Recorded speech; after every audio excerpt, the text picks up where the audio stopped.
পাকিস্তানে ইরান যুক্তরাষ্ট্রের শান্তি চুক্তি আলোচনা ভেস্তে যাওয়ার পর ইরানকে পরাভূত করতে মরিয়া হয়ে উঠেছে ডোনাল্ড ট্রাম্প। দিশেহারা হয়ে একের পর এক নানামুখী হুমকি ধামকি দিয়ে যাচ্ছেন তেহরানকে, এমনকি নিমেষে ইরানকে নিশ্চিহ্ন করে দেওয়া সম্ভব বলেও হুঁশিয়ারি দিয়েছেন তিনি। ট্রাম্পের এসব বুলির জবাবে তেহরানও পাল্টা হুমকি ছুড়ে দিয়েছে। বিস্তারিত ডেস্ক রিপোর্ট।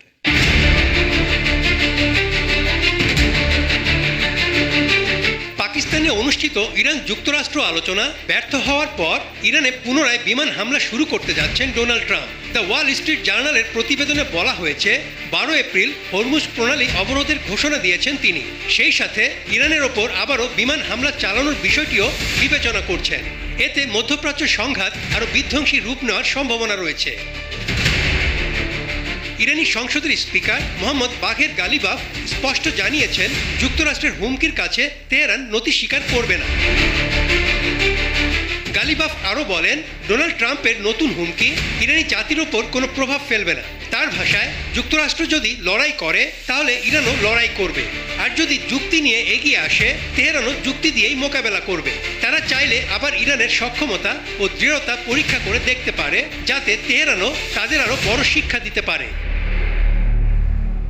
এদিকে ট্রাম্প হুমকি দিয়ে বলেছেন, মার্কিন নৌবাহিনী অবিলম্বে ইরানের দক্ষিণাঞ্চলের জলসীমায় অবস্থিত হরমুজ প্রণালীতে চলাচলকারী সব ধরনের জাহাজ অবরোধের প্রক্রিয়া শুরু করবে।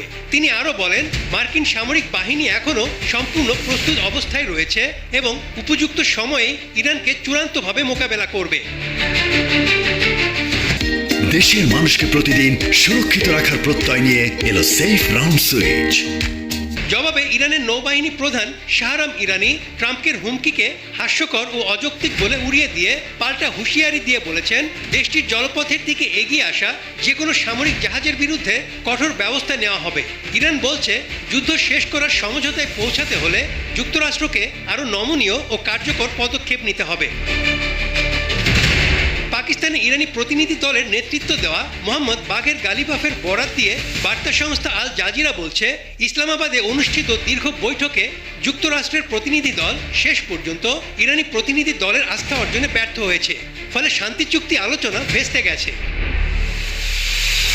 ইরানের পরমাণু সমৃদ্ধকরণ বন্ধ করা এবং হরমুজ প্রণালীর ওপর ইরানের নিয়ন্ত্রণ শেষ করার মতো ওয়াশিংটনের মূল দাবিগুলোতে ইরানি প্রতিনিধি দল সম্মত হয়নি। তারা এটিকে নিজেদের দৃঢ় অবস্থানের প্রতিফলন হিসেবে তুলে ধরেছে, আর তারপর থেকেই ইরানকে বেকায়দায় ফেলতে একের পর এক হামলার হুমকি দিয়ে যাচ্ছে ওয়াশিংটন।